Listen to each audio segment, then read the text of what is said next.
نحمده ونصلي على رسوله الكريم أما بعد أعوذ بالله من الشيطان الرجيم بسم الله الرحمن الرحيم প্রথমে আমার পীরে কামেল মুর্শিদে মোকাম্মেল হযরত মাওলানা শাহ শহীদ মকদুম মোহাম্মদ ইসরাইল চিশতি নিজামী কদ্দাস আল্লাহু সিররাহু রহমাতুল্লাহ আলাইহির পাক কদম মোবারকে ভক্তি চুম্বন রেখে আজকে আমরা যে পালা নিয়ে আপনাদের সম্মুখে উপস্থিত হয়েছি সেটা হলো নারী এবং পুরুষ, পুরুষ এবং নারী। আমি মোহাম্মদ লাল মিয়া বয়াতি পুরুষের ভূমিকা করতেছি, বাংলাদেশের প্রখ্যাত গায়িকা মোসাম্মদ মমতাজ বেগম করতেছেন নারীর ভূমিকা বা মেয়ের ভূমিকা।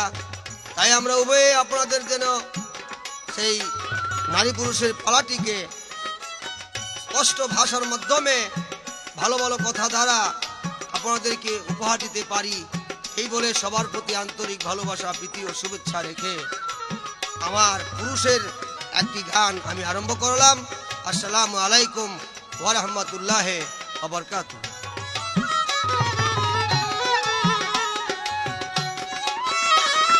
কে দেখবে ওই রূপের বাহার, কে দেখবে ওই রূপের বাহার, কে দেখবে ওই রূপের বাহার, পুরুষ না হলে এ জীবন যাবে বিফলে, এ জীবন যাবে বিফলে। কে দেখবে এই রূপের বাহার, কে দেখবে ওই রূপের বাহার, পুরুষ না হলে এ জীবন যাবে বিফলে, এ জীবন যাবে বিফলে।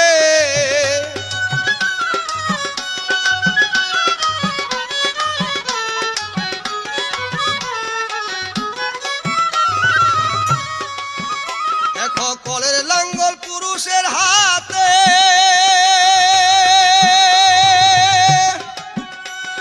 চাষ করিয়া ফসল বুনবো তোমার জমিতে। কলের লাঙ্গল পুরুষের হাতে,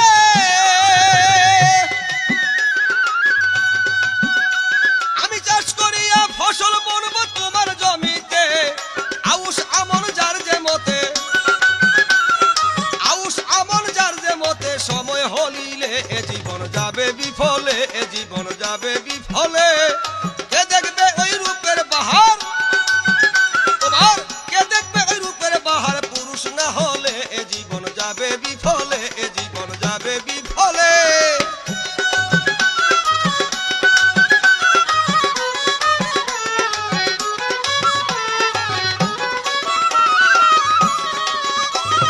রূপে গুণে যত হও দামি,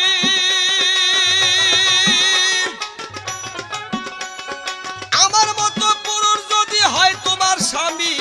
রূপে গুণে যত হও দামি দামি, আমার মতো পুরুষ যদি হয় তোমার স্বামী, সেদিন হবা ধন্য তুমি, সেদিন হবা ধন্য তুমি। এই নারীর কুলে এ জীবন যাবে বিফলে, এ জীবন যাবে বিফলে। কে দেখবে এই রূপের বাহার, তোমার কে দেখবে ওই রূপের বাহার, পুরুষ না হলে এ জীবন যাবে বিফলে, এ জীবন যাবে বিফলে।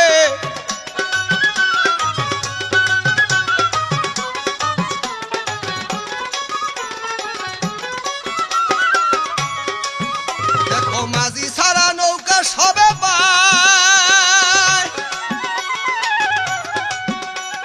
দুই দিন পরে বইরা থাকে নদীর কিনারায়। মাঝি সারা নৌকা সবে পায়, সবে পায়, দুই দিন পরে বইরা থাকে নদীর কিনারায়। ভাই হাসানে কয়, হাসানে কয় ভাঙ্গা নৌকায়, এবার হাসানে কয় ভাঙ্গা নৌকায়, পাইতাম যায় খুলে, এ জীবন যাবে বিফলে, এ জীবন যাবে বিফলে।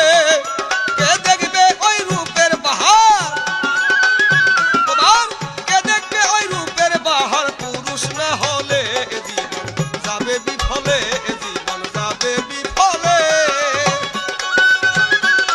আহাল, এখন আবার প্রশ্ন করতে হয় সেই নারীর কাছে, বলো তো মেয়ে, আল্লাহ পাক পুরুষের সম্বন্ধে পবিত্র কোরআনের মধ্যে ঘোষণা দিয়েছেন ওয়াইস কালা রাব্বুল লিল মালাইকা আস্তিন্নি জাইলুন ফিল আরদি খলিফা। আমি পৃথিবীতে আমার প্রতিনিধি আমি নিযুক্ত করিব ফেরেশতাদের সাথে, আল্লাহ পাক সেটা বললেন। তাই আল্লাহ পাকের খলিফা হলেন আদম, পুরুষ, হযরত আদম আলাইহিস সালাম। তাহলে এই পুরুষের যদি আল্লাহ পাকের খলিফা হয়ে থাকেন, আল্লাহ পাকের প্রতিনিধি, কিন্তু এই সম্বন্ধে আল্লাহ পাক তো পুরুষকে অত বড় সম্মান প্রদর্শন করেছেন বা সম্মান দিয়েছেন। এবার আমার প্রশ্ন হলো, তুমি যে নারী, তোমার সম্বন্ধে আল্লাহ পাক পবিত্র কোরআনের মধ্যে অত বড় একটা সম্মানের ব্যাপারে কিছু বলেছেন কিনা? আর তুমি যত বড় গ্রুপে গুড়ে দামি যাই কিছু হও না কেন, একটা পুরুষের সেবাদত না করিলে তোমার জীবন কি ধন্য হবে না হবে না? এ আমার প্রথমবারে প্রশ্ন।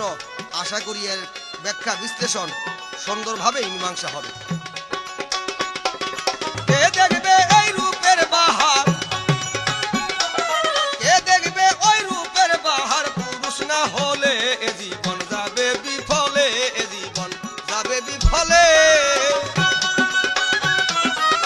কে দেখবে ওই রূপের বাহার, পুরুষ না হলে এ জীবন যাবে বিফলে, এ জীবন যাবে বিফলে।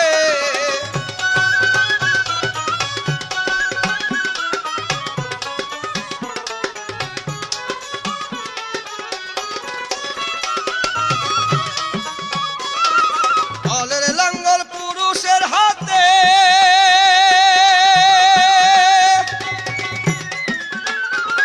আমি চাষ করিয়া ফসল বুনব।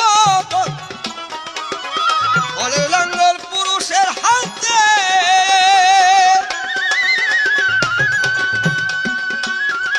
আমি চাষ করিয়া ফসল বুনব তোমার জমিতে। আউশ আমন যার যে মতে,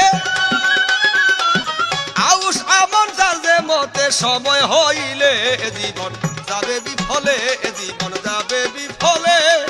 কে দেখবে ওই রূপের বাহার, কে দেখবে তোর রূপের বাহার, পুরুষ না হলে এ জীবন যাবে বিফলে, এ জীবন যাবে বিফলে। কে দেখবে ওই রূপের বাহার, আরে কে দেখবে ওই রূপের বাহার, পুরুষ না হলে এ জীবন যাবে বিফলে, এ জীবন যাবে বিফলে, এ জীবন যাবে বিফলে।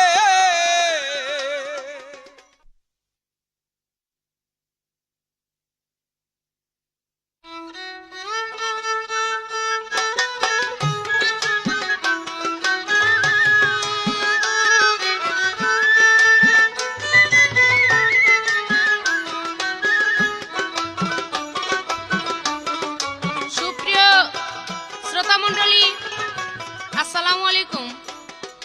আমি সিঙ্গার মানিকগঞ্জের মমতাজ বেগম। আজকে যে পালাখানি আপনাদেরকে উপহার দিচ্ছি তার নাম নারী এবং পুরুষ।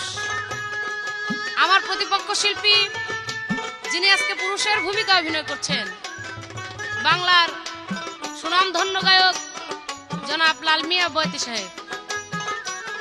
উনি তার পুরুষের পক্ষ নিয়ে সর্বপ্রথম একটি গান রাখলেন, সাথে দুটি প্রশ্ন। আমি চেষ্টা করব তার সে সমস্ত কথার জবাব করার জন্য। তার আগে একটি গান গেয়ে নেই। ধন্যবাদ সবাইকে। গেলে সেই মায়ার হাটে তফিল কাটে, খালি হাতে ফিরাই তারে। গেলে সেই মায়ার হাটে তফিল কাটে, খালি হাতে ফিরাই তারে। হুশিয়ার পুরুষ হইয়া কেউ যাইও না বউ বাজারে।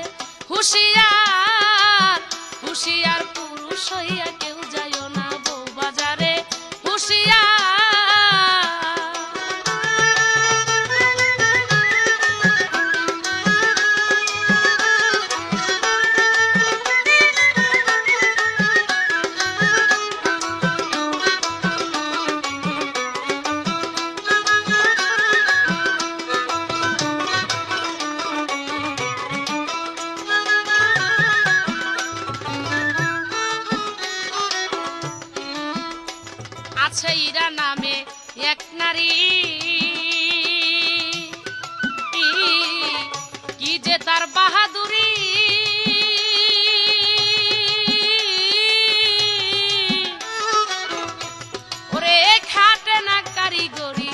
তাহার ধারে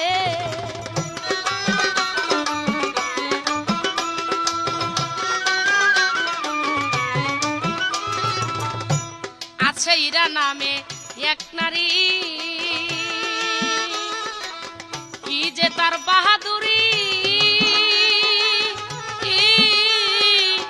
খাটে না কারিগরি তাহার ধারে ওরে খাটে না কারিগরি তাহার ধারে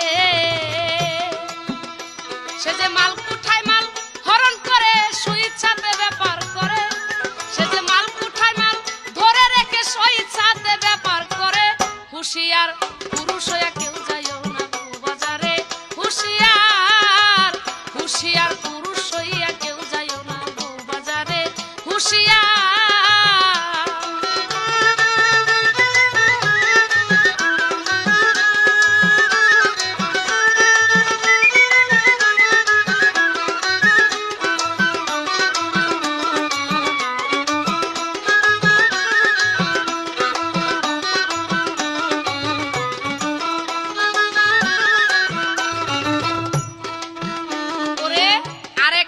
হয় পিঙ্গলা খেলে পঞ্চরসের খেলা পুরুষের ভাণ্ড গুলায় আহার করে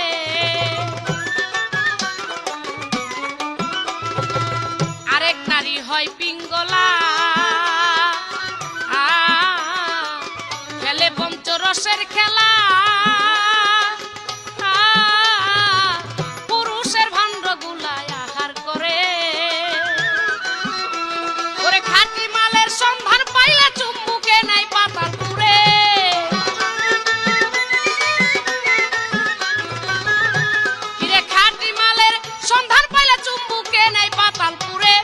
হুঁশিয়ার পুরুষ হইয়া কেউ যাইও না বউ বাজারে হুঁশিয়ার হুঁশিয়ার পুরুষ হইয়া কেউ যাইও না বউ বাজারে হুঁশিয়ার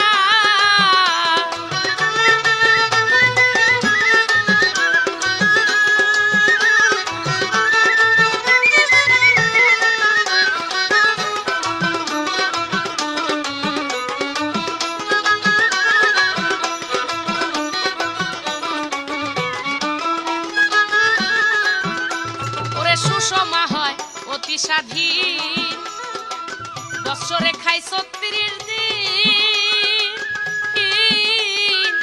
হাসানে কয় বাকি দিন যায় না হারে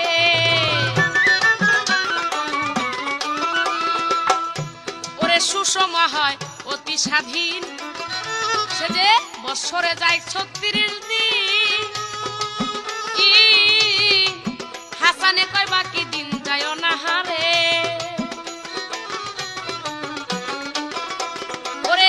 পুরুষের নাই ক্ষমতায় আহার দিয়াই উদর ভরে পুরুষেরই নাই ক্ষমতায় আহার দিয়াই উদর ভরে হুঁশিয়ার পুরুষ হইয়া কেউ যাইও না বউ বাজারে হুঁশিয়ার হুঁশিয়ার পুরুষ হইয়া কেউ যাইও না বউ বাজারে হুঁশিয়ার সম্মানিত সুধী আজকে আমার প্রতিপক্ষ শিল্পী তার পালা নিয়ে সর্বপ্রথম বলেছে আজকে আমরা যে পালাটি গাবো অতি সুন্দর এবং তত্ত্বশাস্ত্র নিয়ে আজকে কিছু মূল্যবান কথা আপনাদের মাঝে উপহার দেব তাই আমি সর্বপ্রথম একটি তত্ত্বশাস্ত্রের মধ্যে গিয়া আমার নারী পক্ষের একটি গান আমি উপহার দিলাম সাথে সাথে আমাকে দুটি প্রশ্ন করেছে পবিত্র কোরআনের মধ্যে আল্লাহ পাক পুরুষকে সম্মান দিয়েছে তার প্রতিনিধি বলে আমাকে জিজ্ঞেস করেছে পবিত্র কোরআনের মধ্যে তোমার নারীকে কোনো সম্মান কোনোভাবে দিয়েছে কিনা অবশ্যই অবশ্যই পবিত্র কোরআনের মধ্যে আমার নারীকে সম্মান দিয়েছে আপনার কথা বা পুরুষের কথা মাত্র কোরআনের মধ্যে একটি সূরার মধ্যে শুধু একটা আয়াতের মধ্যে বলা হয়েছে আর নারীর নামে একটা কোরআন একটা সূরা নাজিল হয়ে গেছে নারীর নামে একটা সূরা নাজিল হয়ে গেছে তার মধ্যে প্রমাণ রয়ে গেছে যেমন সূরা নেসা সমস্ত নারীদেরকে নিয়ে এই সূরা নেসার মধ্যে নেসা শব্দের অর্থ নারী এই নারীর নামে একটা সূরা পবিত্র কোরআনের মধ্যে নাজিল হয়েছে। এরকম অনেক প্রমাণ পবিত্র কোরআনের মধ্যে আছে। পবিত্র কোরআনের মধ্যে পুরুষের কথা আর পুরুষকে খেদমত জোগাড় করার কথা এগুলি একবার বলা হয়েছে পুরুষ সম্বন্ধে। আর নারীর সম্বন্ধে, নারীকে ভজন করো, মায়ের খেদমত করো, মায়ের ভজন করো, এভাবে কোরআনের মধ্যে বলেছে 3 বার। আর পুরুষের কথা বলেছে মাত্র 1 বার। এখানেও আমার নারীকে, একজন মায়েকে অতি উচ্চ স্থানে আমার আল্লাহ পাক তার পরিভাষায় তিনি রেখেছেন। যার কারণে আমি বলবো যেখানে পুরুষ বেশি নয়, কোরআনে নারীর কথাই বেশি আছে। এইবার আরেকটি কথা উনি বলেছে, জিজ্ঞেস করেছে কি পুরুষ ছাড়া নারীর জীবন ধন্য হয় কিনা। এই কথা বা আপনার যে ধারণা আছে তা সম্পূর্ণই ভুল। আল্লাহ তাআলার সৃষ্টি জগতের মধ্যে 18,000 মাখলুকাত যে আছে, এই 18,000 মাখলুকাতই কোনো নারী দ্বারা বা কোনো পুরুষ দ্বারা কেউ ধন্য হইতে পারে না। শুধুমাত্র আল্লাহকে পাইলেই একটা সৃষ্টি জগতের জীব সে ধন্য হইতে পারে, সে যেই হোক না কেন, সে নারী হোক সে পুরুষই হোক। শুধুমাত্র যেই পৃথিবীকে সৃষ্টি করেছে, যেই পৃথিবীর মালিক, এই সারে জাহানের মালিক, এই মাখলুকাতের মালিক, শুধু তাকে পাইলেই ধন্য হয়। কোনো পুরুষকে পাইলে কোনো নারী ধন্য হয় না। সেহেতু আপনার এই কথাও শেষ হয়ে গেল। এইবার উনি সর্বপ্রথম আদমকে নিয়ে একটি গান রাখলেন। এখান থেকে আমি আদমের এখান থেকে একটি প্রশ্ন করব। উনি বলেছে পুরুষ শব্দের অর্থ আল্লাহর প্রতিনিধি। আল্লাহ তাআলা বলেছে আমি পুরুষকে সৃষ্টি করলাম, প্রতিনিধি সৃষ্টি করলাম। কিন্তু এই যে আদম, 3টা হরফ হয়েছে আদম। আমার জানার বিষয় এই 3 হরফের তাৎপর্য কি, আদম শব্দের অর্থটা কি, কেন আল্লাহ আদমের অন্য নাম না দিয়া আদম রাখলো, এর কারণটা কি? আমার শুধুমাত্র ওনার গানে থেকে একটি প্রশ্নই থাকলো। এর শাখা প্রশাখা আছে কয়েকটা, কিন্তু প্রশ্ন হচ্ছে আমার একটা। আশা করি উনি সুন্দরভাবেই তার মীমাংসা দেওয়ার চেষ্টা করবেন। গেলে সেই মায়ার হাতে তফিল কাটে খালি হাতে ফিরাই তারে, গেলে সেই মায়ার হাতে তফিল কাটে খালি হাতে ফিরাই তারে। হুশিয়ার পুরুষ হইয়া কেউ যাইও না বউ বাজারে, হুশিয়ার হুশিয়ার কেউ হইও বউ বাজারে, হুশিয়ার। গেলে সেই মায়ার হাতে তফিল কাটে খালি হাতে ফিরাই তারে, গেলে সেই মায়ার হাতে তফিল কাটে খালি হাতে ফিরাই তারে। হুশিয়ার পুরুষ হইয়া কেউ যাইও না বউ বাজারে, হুশিয়ার হুশিয়ার পুরুষ হইয়া কেউ যাইও না বউ বাজারে, হুশিয়ার।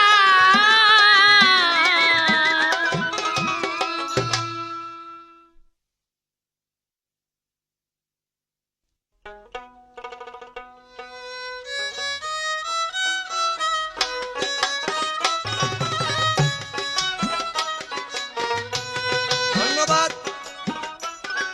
মমতাজ বেগম। আমার যে প্রশ্ন ছিল সুন্দরভাবে তার জবাব দিয়ে বললেন যে আদম এবং পুরুষের সম্বন্ধে আল্লাহ পাক পবিত্র কোরআনের মধ্যে মাত্র 2-1 জায়গায় বলেছেন, আর নারীর সম্বন্ধে আল্লাহ পাক অনেক অনেক জায়গাতে বলেছেন। তাই আমি বলবো যে হযরত আদম আলাইহিস সালাম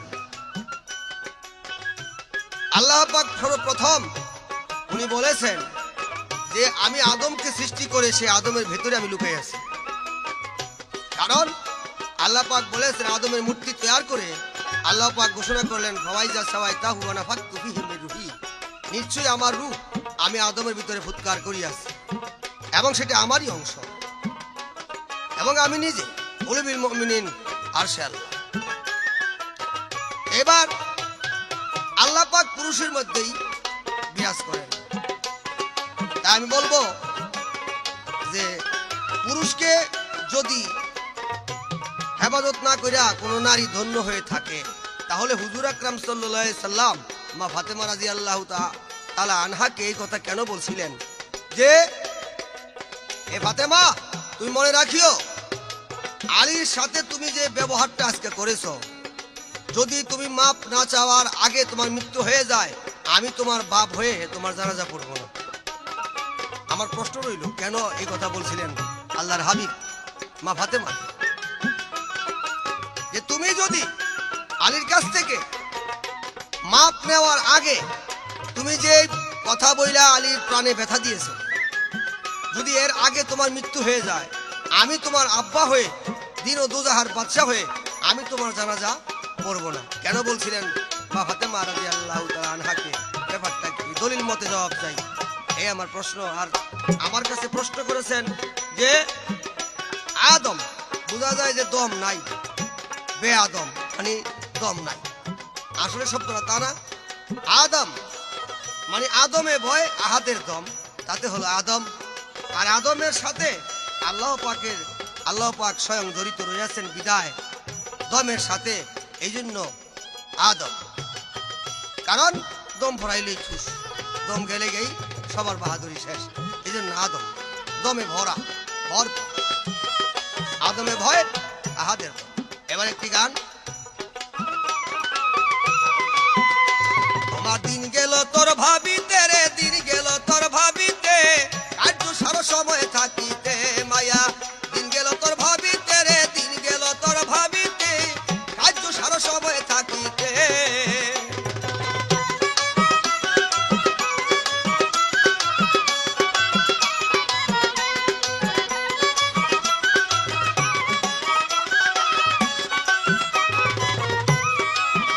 যৌবন আসলে পরে গায় কত করয় অভিনয়, দুনিয়াটা রঙ্গমঞ্চ রঙ্গে দিন কাটায়। যৌবন আসলে পরে গায় কত করয় অভিনয়, দুনিয়াটা রঙ্গমঞ্চ রঙ্গে দিন কাটায়। তোমার যৌবন ফুরাইয়া গেলে, তোমার যৌবন ফুরাইয়া গেলে বন্ধু না বলবে কাছে, কার্য সারা সময় থাকিতে। দিন গেল তোর ভাবিতে গো, দিন গেল তোর ভাবিতে, কার্য সারা সময় থাকিতে।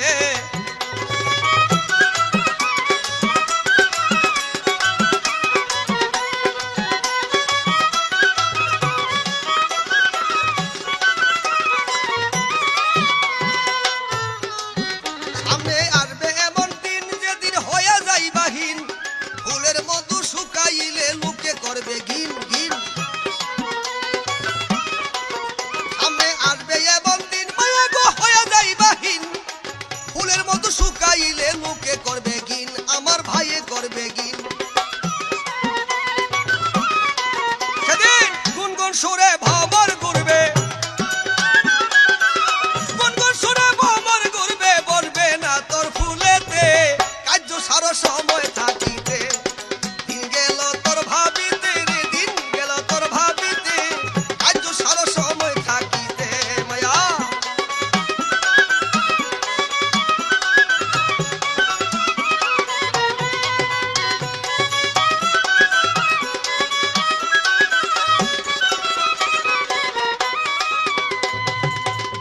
এখনো হরে হুঁশিয়ার, মায়া হতে চাও রে পার, সতের সঙ্গে অন্তরঙ্গে বিষয় নিবার।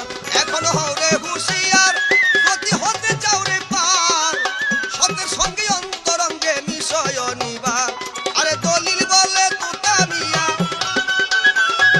দলিল বলে তুতা মিয়ার পারলা না ফুল ফুটাইতে, কার্য সারা সময় থাকিতে। দিন গেল তোর ভাবিতে গো, দিন গেল তোর ভাবিতে, কার্য সারা সময় থাকিতে।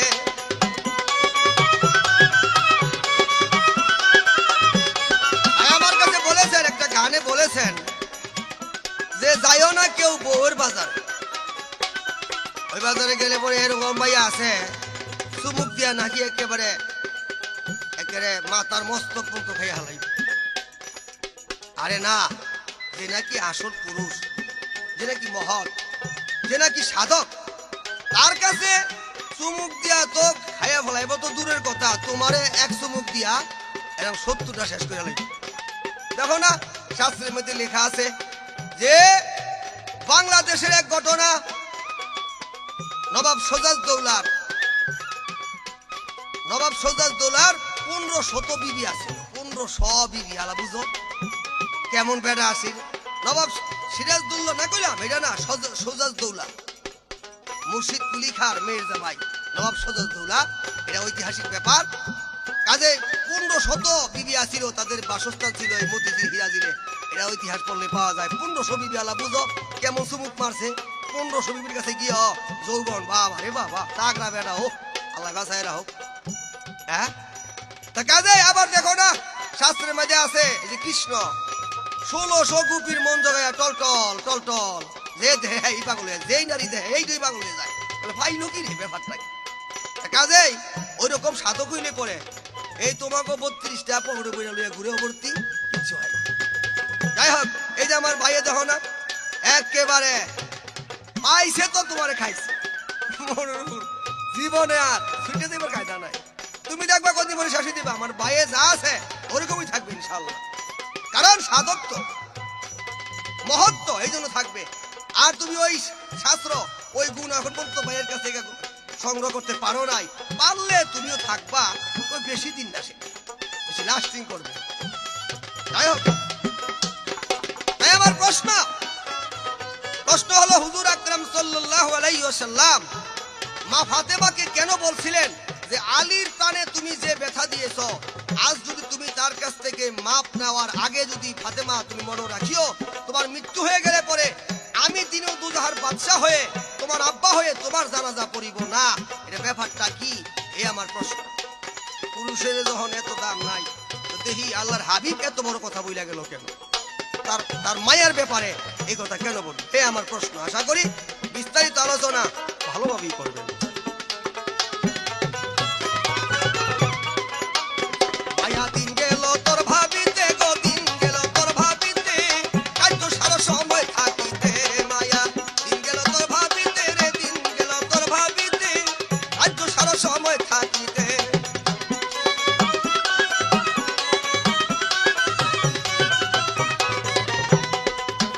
সামনে আসবে এমন দিন যেদিন হইয়া যাইবা ঘিন, ফুলের মতো শুকাইলে লোকে করবে ঘিন। সামনে আসবে এদিন দিন, সামনে আসবে এমন দিন যেদিন হইয়া যাইবা ঘিন, ফুলের মতো শুকাইলে লোকে করবে ঘিন। আমার ভাই করবে ঘিন, আরো সবাই করবে ঘিন। সেদিন গুনগুন সুরে ঘুরবে মানুষ, আরে গুনগুন সুরে বাবার করবে, বসবে না তোর ফুলেতে, কার্য সারা সময় থাকিতে। মায়া দিন গেল তোর ভাবিতে, গো দিন গেল তোর ভাবিতে, কার্য সারা সময় থাকিতে। মায়া দিন গেল তোর ভাবিতে, গো দিন গেল তোর ভাবিতে, মমতা কার্য সারা সময় থাকিতে।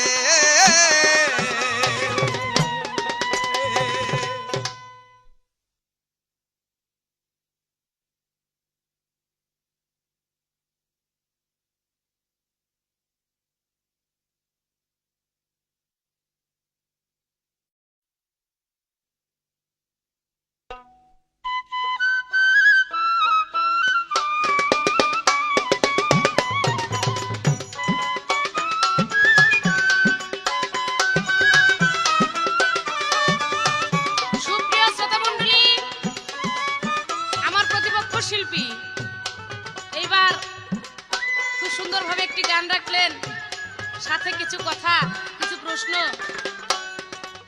তার গানটা হলো কার্য সারো সময় থাকিতে, দিন গেল তোর ভাবিতে, কার্য সারো সময় থাকিতে। এই গানের মধ্যে একটি কথা শুনতে পাইলাম যে একদিন হয়ে যাবে হীন,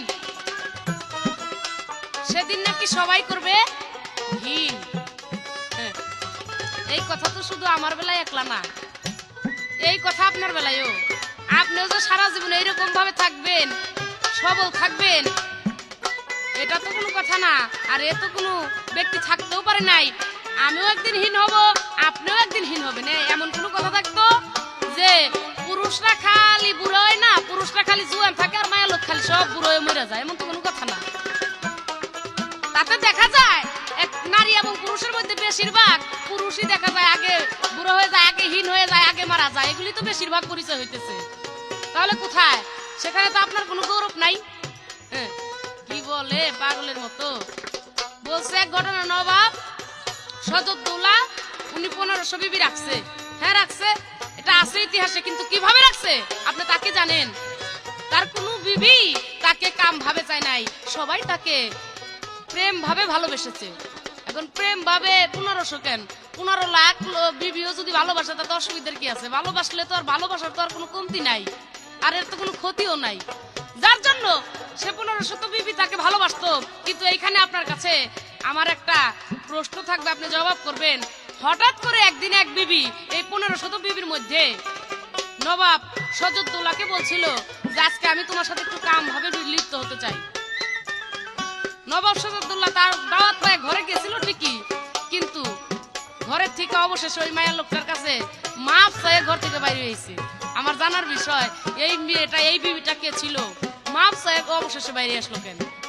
এবার জবাবটা দিয়ে দেখি, গল্প করা একেবারে ছুটে যাইব। তবে আমার কাছে প্রশ্ন করেছে, তার জবাব করবে একটি গান, আগে গিয়ে নেই।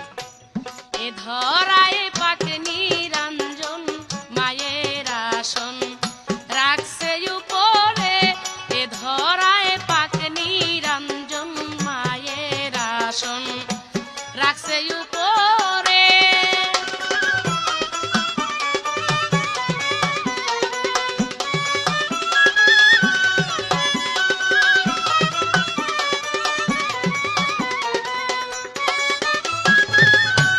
ব্রহ্মাণ্ডে মানব বাগান সাজাইতে সাই,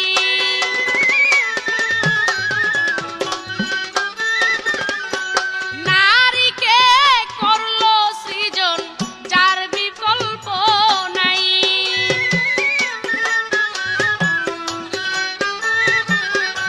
ব্রহ্মাণ্ডে মানব বাগান সাজায়াছে সাই, নারীকে করলো সৃজন যার বিকল্প নাই। যুগে 18,000 সৃষ্টি খুদারে আকার সাকারে, যুগে 18,000 সৃষ্টি খুদারে আকার সাকারে। এ ধরায় পাকে নিরঞ্জন মায়ের আসন রাখছে উপরে, এ ধরায় পাকে নিরঞ্জন মায়ের আসন রাখছে উপরে।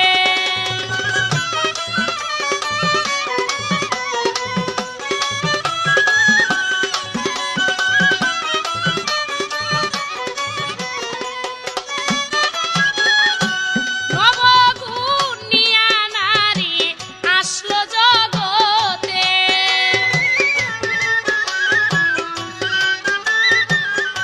সর্বগুণ পায় পুরুষে আপনা বাহুতে।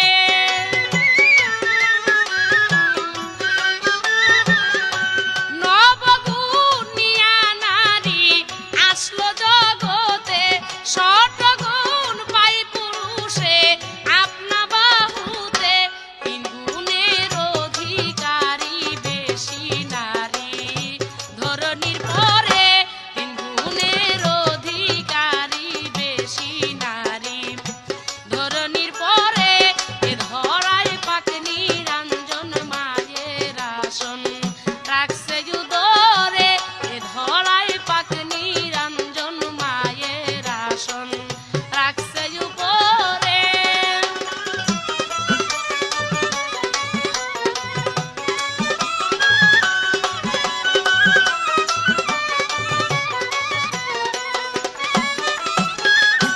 মা শব্দ নিজ মুখে সাই করছে উচ্চারণ,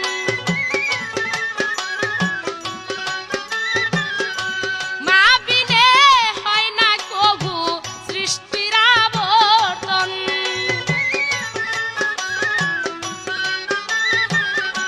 মা শব্দ নিজ মুখে সাই করছে উচ্চারণ, মা বিনে হয় না কভু সৃষ্টির আবর্তন। হাসান কয় পাক পাঞ্জাতন ছিল রে মন মায়ের উদরে, হাসানি কয় পাক পাঞ্জাতন ছিল রে মন মায়ের উদরে।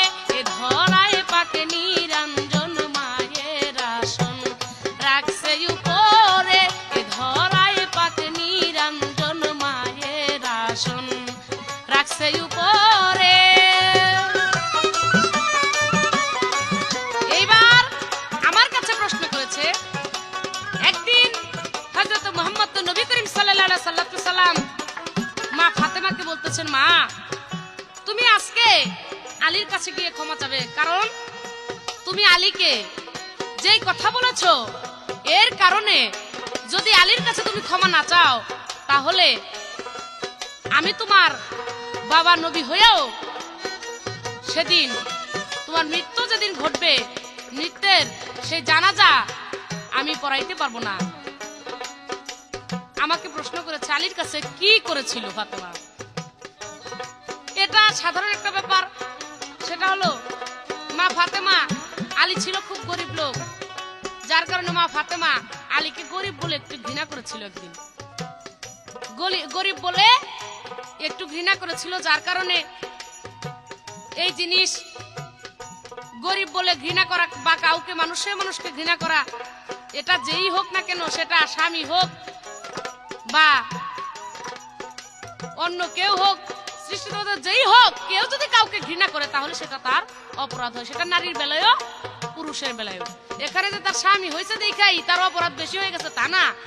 এটা যদি ওই স্বামীও যদি আলীও যদি ফাতেমাকে কোনোভাবে কোনো ঘৃণা করতো, তাহলে আলীরও ক্ষমা চাইতে হইতো ওই ফাতেমার কাছে। সেহেতু এই কথা মুহাম্মদ বা নবী পাক উনি নিজে শুনে উনি ফাতেমাকে বলেছিল যে তুমি এর জন্য একটু ক্ষমা চাই নিও, যাতে সেই তুমি মৃত্যুর পরে আমি তোমার জানাজাটা পড়াইতে পারি। কারণ যার কাছে অপরাধ করে সে যদি ক্ষমা না করে, তাহলে এই ক্ষমা আল্লাহ পাকও দিতে পারে না, সেটা যেই হোক। যার কারণে এতটুকু ঘটনা, বেশি কিছু না। এইবার একটা প্রশ্ন আমার আপনার কথা থেকেই আছে, আরেকটা প্রশ্ন আমি আপনাকে করব। আমার এই গানের মধ্যে আছে, নবগুণ নিয়া নারী আসলো জগতে, শতগুণ পাই পুরুষে আপনা বাহুতে, 3 গুণের অধিকারী বেশি নারী ধরনের পরে। এই পৃথিবীতে নারী জাতিকে দিয়েছে আল্লাহ তাআলা 9 গুণ, আর পুরুষকে দিয়েছে মাত্র 6 গুণ। এখানে দেখা যায় 3 গুণের বেশি নিয়ে নারী যার জন্ম নিয়েছে, আর 3 গুণ হলো কম পুরুষের। তবে আমার জানার বিষয় এই যে 6টা গুণ পুরুষের, আমার জানার দরকার দলিল মতে পুরুষের 6টা গুণ কি কি।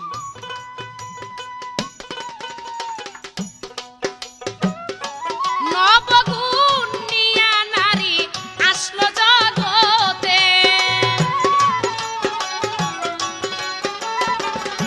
শতগুণ পাই পুরুষে আপনা বাহুতে। নবগুণ নিয়া নারী আসলো জগতে, শতগুণ পাই পুরুষে আপনা বাহুতে, 3 গুণের অধিকারী বেশি নারী ধরনীর পরে, 3 গুণের অধিকারী বেশি নারী ধরনীর পরে। ধরাই পাতে নিরঞ্জন মায়ের আসন রাখছে উপরে, ধরাই পাকে নিরঞ্জন মায়ের আসন রাখছে উপরে, ধরাই পাকে নিরঞ্জন মায়ের আসন রাখছে উপরে।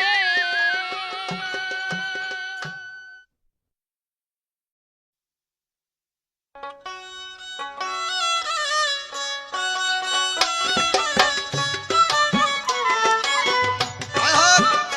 ভালো ভালো, আমার যাহা প্রশ্ন ছিল তার জবাব করে আমার কাছে প্রশ্ন রাখলেন। ওই যে আমি নবাব সজদুলাল একটি প্রশ্ন করেছিলাম যে 1500 বিবি রেখে সে তার যৌবন একটু নষ্ট হয় নাই, তাই আমার কাছে প্রশ্ন করলেন যে তারা আবার এটার বর্ণনা দিলেন যে তারা স্বামী হিসাবে ছিল না, তারা বিবি হিসাবে ছিল না। তারা বলছিল যে আমরা খালি আপনার দেখলেই খুশি হয়ে যাবো, দেখলে খুশি হয়ে যাবো, কিন্তু এই ঐতিহাসিকের ওইটা তো তা লেখা না। তারা সরাসরি তো বিয়া পড়াইয়া 1500 রুমইয়া ছিল এই হিরাজির মতিঝিলে, 1500 রুমইয়া ছিল। মেশকাম্বার খাইয়া গরম হইয়া ইয়ার হরে রে যখন উঠলো রে, ব্যাপার রইল মেশকাম্বার একদিন খাইছিল তার বাড়ির চা করে থুইবার, তাতে হয়তো বিরাট বাস্টে হ্যাঁ মরি গেল। তো কাজেই যেই পুরুষে মেশকাম্বার খেয়ে হজম করতে পারে, তার কাছে এই 32 এবার 1500-1600 তারই কিছু না। অতএব যে হজম করতে পারে আর কি সে। তবে তাই আমার কাছে প্রশ্ন করলো কোন নারীর কাছে নাকি আবার একটা মেয়ে তার কাছে গিয়ে বললো যে আমি তোমার কাছে বিয়ে বসতে চাই, তবে আমার যৌন ক্ষুধা যদি তুমি নিবারণ করতে না পারো, তাহলে এই বিচার আচার হইব খুব শক্তভাবে। তবে আমার ধর্ম আমি করিব। সে আসলে হিন্দু। আপনার গা সুকুমারী, হিন্দুর মানে হিন্দুর এক মেয়ে, তার নাম ছিল সুকুমারী। তার তার তার কথা ছিল যে আমার ধর্ম আমি করিব। কাজেই তখন বলছিল যে হ্যাঁ যাও, তোমার ধর্ম তুমি করিবা, তবে আমি যে মুসলমান, আমার ঘরে যখন তুমি আসবা তখন তো তোমারটা তুমি গিয়া পারলে চুপে চাপে কইরো, কিন্তু আমারটা ঘরে যখন আসবা তখন আমার কথাবার্তা মাইনা আমার ইসলামের মাধ্যমে তোমার চলাফেরা করতে হবে। তবে যাই হোক, তারপর দেখা গেল ওই যে মাপসা এবারেই গেল গা। এইটা কেমন কথা? হ্যাঁ, মাপসা এবারে যাবে কে? তখন ঘরের মধ্যে গিয়া দুজনে আলাপ আলোচনা কইরা বললো যে দেখো, বাহাদুরি কইরা কোনো লাভ নাই, আয়ো দুজনে মিল্লা জিল্লা কয়দিন চলাফেরা কইরা পরে দুনিয়াতে তো সবাই যাবো। এই কথা কয়ে গেল। মাপ চাইব কেন? স্বামী যখন, স্বামী তো বিবির কাছে মাপ চাইতে পারে না, আর যদিও মাপ চাইতে তার বেয়াদবি হবে না। তা কাজেই মাপ চাওয়ার চাইছিল না, বলছিল মিলামিশা কয়দিন দুনিয়াদারি কইরা চলো আমরা এই দুনিয়া তো ত্যাগ করবোই, এই ছিল তার কথা। তারপরে আরেকটা প্রশ্ন করেছেন আমার কাছে, পুরুষের 6 গুণ, মেয়ে লোকের 9 গুণ। 9 গুণ তোমাদের হইলেই কইব কি কও? তোমাদের যদি 9টা গুণ হয়, এই গুণের তো কোনো মূল্য থাকে না যদি 6 গুণের কাছে না যাওয়া হয়। কারণ 6 গুণের কাছে না গেলে 9 গুণের কোনো মূল্য নাই। এই জন্য আমি বলি 6 গুণের এই মূল্য বেশি। 6 গুণে যদি বালা কইরা টাকা পয়সা কামাই কইরা নিয়া ঠিক মতো না দেয়, তো 9 গুণে না খাইতে না খাইতে বসটিয়া পরে মরে যাওয়ার লাগে, ছায়া নাই, ব্লাউজ নাই। এই গুণ বয়ে বয়ে চুলার মধ্যে জাল দেয় আর কয় মানে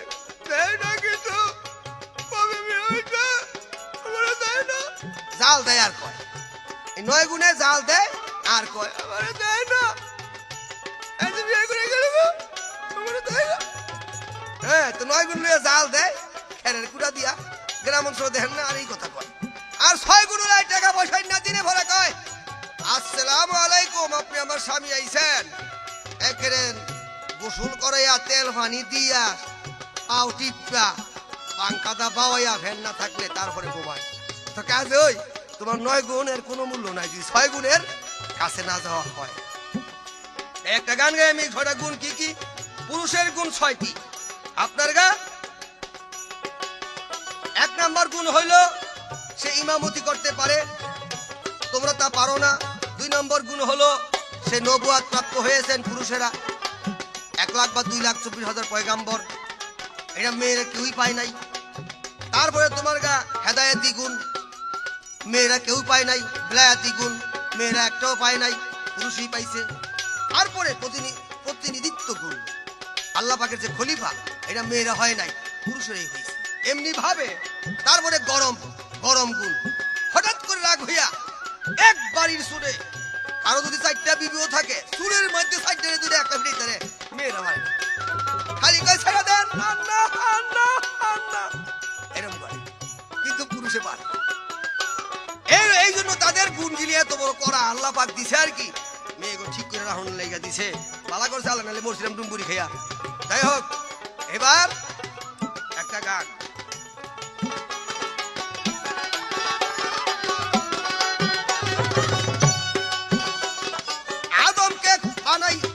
আদমকে বানাইছে আগে,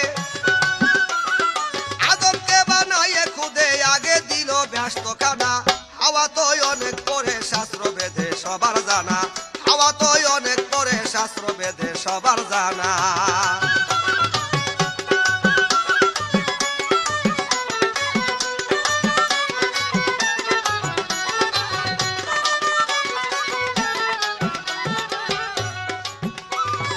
আগুন পানি বাতাস মাটি,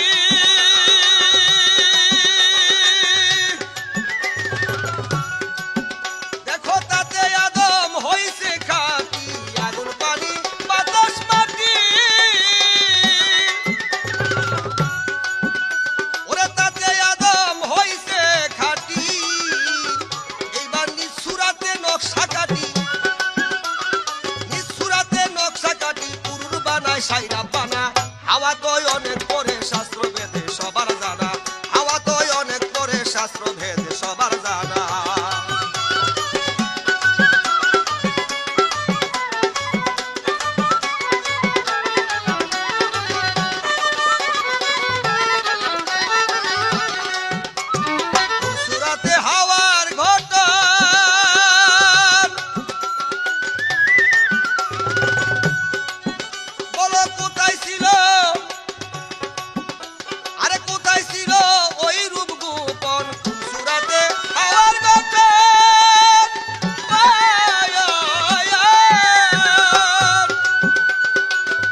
প্রমাণ নাই যার হাদিস ফেকা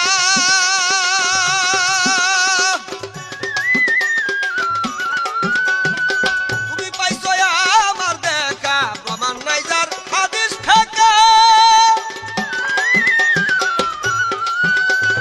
তুমি পাইছো আমার দেখা ওরে বেস্তে আমি ছিলাম একা বেস্তে আমি ছিলাম একা হাসান কয় হাওয়া ছিল না হাওয়া কয় অনেক পরে শাস্ত্র ভেদে সবার জানা হাওয়া কয় অনেক পরে শাস্ত্র ভেদে সবার জানা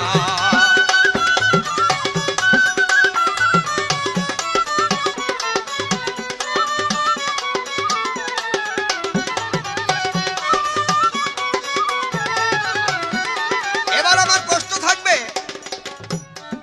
বলতেছে মায়ের আসন আল্লাহ পাক সবার উপরে দিছে এই কথাটা আসলে কেমন জানি লাগতেছে আমার কাছে বারে বারে মায়ের কথাটা কারণ মা তো মার গর্ভে তো আমি হইছি তুমি হইছ সারা জাহান হইছি মার কথা এখানে আসবে কেন মার কথা আসলে পরে তো উভয় আমরা পাপী হয়ে যাবো না এটা আসে কেন এটা যেই মহৎ তোমার মিলিয়ে দিছে এই মহৎ অন্যায় করছে আল্লাহ তার বিচার করবো ছাড়বো না তারে কারণ এখানে নারী পুরুষের পালা হইতেছে আদম আর হাওয়া এখানে স্বামী স্ত্রীর মতো একটা ব্যবহার হইতে পারে আবার স্বামী স্ত্রী মানে গুণাগুণ প্রকাশ করা এখানে মায়ের কথা আসতে গেলে তো উভয়ই আমরা বেয়াদবি করিব যেহেতু আমরা মায়ের কোলে মায়ের পেটে স্থান নিয়েছি আমি নিয়েছি তাম পৃথিবী নিয়েছে তুমি নিয়েছো মায়ের কথা আসবে কেন মা ও ছেলে যদি পালাটা হইতো তাই তুমি এই গানটা গাইলে একের খোদার কসম এমন মিল লইলে মিলে আর কয় কারে এই যে মহৎ তোমার মিলাই দিছে আগে হচ্ছে এই মহতের বিচার যে মালিকই করে আমি মালিকের কাছে বিচার দিলাম কাজেই এই হলো আমার কথা আমি উচিত কথা আমার বাপেরও ছাড়ি না কারণ এটা ঠিক হয় না আমার মা রে আমি পারি না আমার পাও পাও আমার আমার আমার আমার চোখের জল দিয়া আমার মার কত ধুলি যে কত আমি মার মুছাইছি এটা বলার মতো মায়ের শরীরে যদি আমার কাপড়টা ঠেকতো হঠাৎ করে আমি তৎক্ষণাৎ পাওয়া বলে দিতাম মা আপনি হয়তো ব্যথা পাইছেন আর মা কইতো না লাল মিয়া আমার শরীরে লাগে না কাজে সেই মায়ের কথা শুনলে মনটা খারাপ লাগে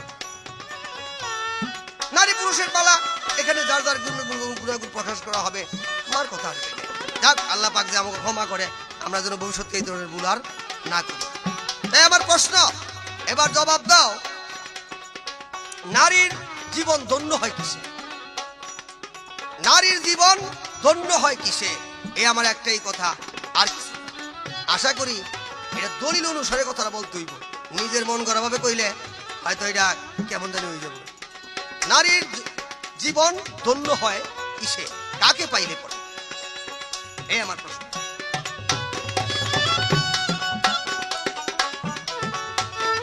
আরে আদমকে বানায়া খুদে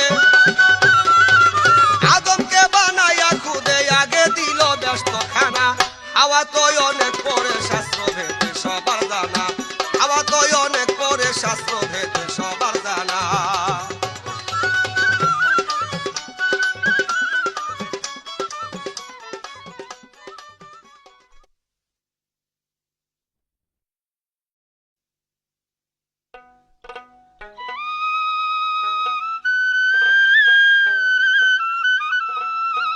সুপ্রিয় শ্রোতা মণ্ডলী এইবার আমার প্রতিপক্ষ শিল্পী অনেকগুলি কথা নারী সম্পর্কে মন্তব্য করেছে সাথে একটি প্রশ্ন করেছে আমি তার জবাব করব কিন্তু একটা কথা বলে 1500 নারী রাখছিল সজদুল্লাহ আরো এরকম অনেক নারী রাখা যায় যে নাকি মেষ কম্বর খাইছে সে অনেক নারী রাখতে পারে অনেক শক্তি তারও আপনি তাইলে পরের জিনিস দিয়ে লক্ষ্মী পূজা করেন নাকি নিজের কোনো জিনিস নাই হ্যাঁ মেষ কম্বর খাইলে তারপরে আপনার শক্তি হয় আপনার পুরুষের কোনো শক্তি নাই মেষ কম্বর সারা কি কবার কয় কি প্রশ্ন করছিলাম যে সজদুল্লাহর এক বিবি সে কাম ভাবে লিপ্ত হইতে চাইছিল সজদুল্লাহর সাথে অবশেষে সে ঘর হইতে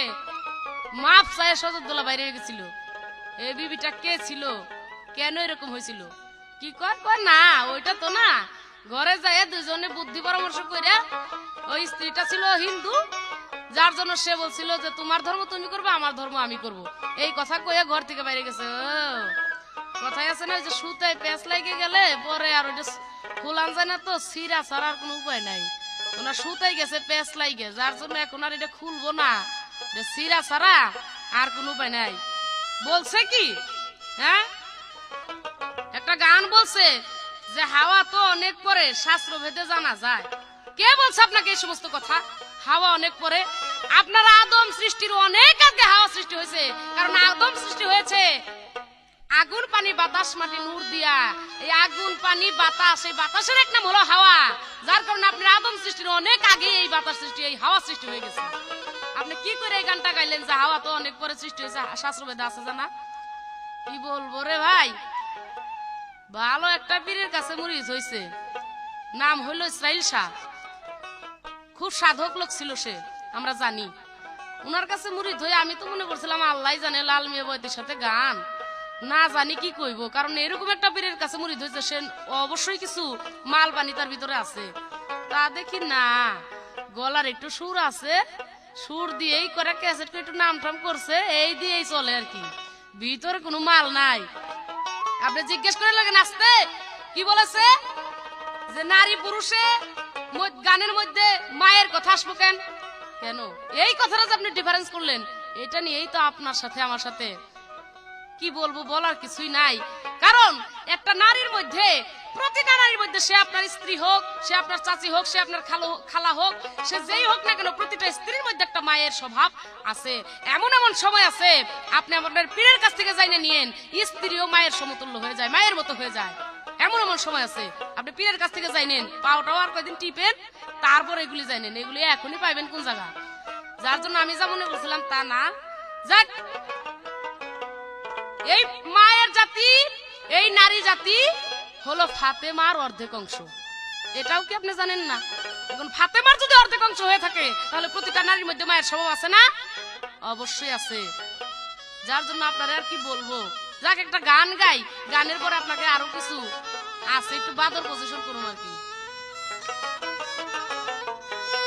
ওরে জারু ধরে পাইছো ঠাই, তার কথা তোর মনে নাই, গুস্ত বুঝতো লোহলম যার বুকের দুধ খাইয়া, দুনিয়ার মুখ দেখাইলো জননী মায়া। আমি তো বলবো, আমি যদি মায়ের গানই না গাইতে পারি, তাহলে আপনার স্বামীর গান কি করে গান, স্বামীর কথা কি করে কোন? এখানে তো পালা স্ত্রী আর স্বামী না, হ্যাঁ পালা নারী পুরুষ। নারী বলতে স্ত্রীও হইতে পারে, সে মাও হইতে পারে, শাশিও হইতে পারে, সমস্ত কিছুই নারী। আর পুরুষ বলতে স্বামীও হইতে পারে, বাবাও হইতে পারে, চাচাও হইতে পারে, সে যেই হোক না কেন পুরুষ সে। তাই আমি মায়ের গান গাবো, আমার যেটা ভালো লাগে বা আমার যেটা পক্ষে বলে আমি সেটাই গাবো, আপনার কাছ থেকে শুনে গাবো নাকি? যার কারণে আপনি যখন স্বামীর কথা বলেন, আমি আমার মায়ের কথা বলবো, অসুবিধার কি আছে? ওরে জারু ধরে পাইছো ঠাই, তার কথা তোর মনে নাই, গুস্ত পুস্ত লোহলম যার বুকের দুধ খাইয়া, দুনিয়ার মুখ দেখাইলো জননী মায়া গো, দুনিয়ার মুখ দেখাইলো জননী মায়া। ওরে জারু ধরে পাইছো ঠাই, জারু ধরে পাইছো ঠাই, তার কথা তোর মনে নাই, গুস্ত পুস্ত লোহলম যার বুকের দুধ খাইয়া, দুনিয়ার মুখ দেখাইলো জননী মাইয়া, দুনিয়ার মুখ দেখাইলো জননী মাইয়া।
ওরে তুমি যৌবনে পাইয়া বাহার নারীকে করছো আহার এত পশুর ব্যবহার দেখো না ছায়া ওরে 32টা নালে যাহার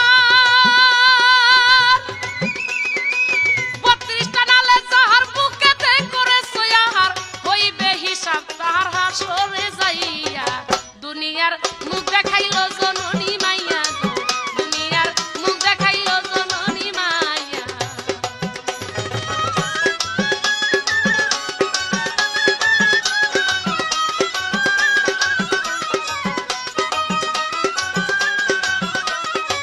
প্রশ্ন করেছে নারীর জীবন ধন্য হয় কিসে আমি বলবো এই পৃথিবীতে জিন এবং ইনসান এই জিন এবং ইনসানকে ইনসান বলতে নারীও বুঝায় পুরুষও বুঝায় এই জিন এবং ইনসানকে আল্লাহ পাক বলেছে আমি শুধু তৈরি করেছি ইবাদতের জন্য তাই আমি বলবো একটা নারী ধন্য হয় তখনই ইবাদত করে যখন তার পরম সত্তাকে লাভ করে তখনই একটা নারী ধন্য হয় এখানে পুরুষের কোনো বাহাদুরি নাই ও কি হাই রে তোমার ওই ঘর স্ত্রী সেও তো একজন নারী যারে তুমি আনছো বাড়ি স্বীকার করিয়া